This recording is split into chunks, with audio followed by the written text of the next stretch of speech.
دوسری شادی 4 شادیوں کے بھی خلاف نہیں ہوں، لیکن میں بس اتنا پوچھنا چاہتا ہوں اور بتانا چاہتا ہوں کہ ہمیں جہیز سے بڑا ٹرک بھی چاہیے، ہمیں کنواری لڑکی بھی چاہیے، 300-400 بندہ شادی میں بھی چاہیے، ہر غیر مسلم والی جو رسم ہے وہ بھی ہم نے کرنی ہے، تو پھر ہم سنت کی بات کیسے کر سکتے ہیں؟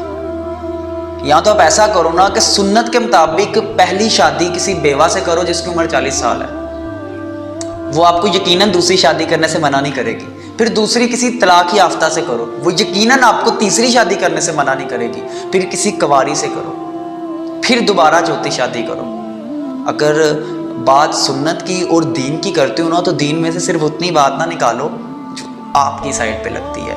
دین کو پھر الف سے لے کے یہ تک سٹڈی کرو، پھر آپ کو پتہ لگے گا کہ آپ کا دین آپ کے رب نے کس طرح مکمل کر کے اتارا.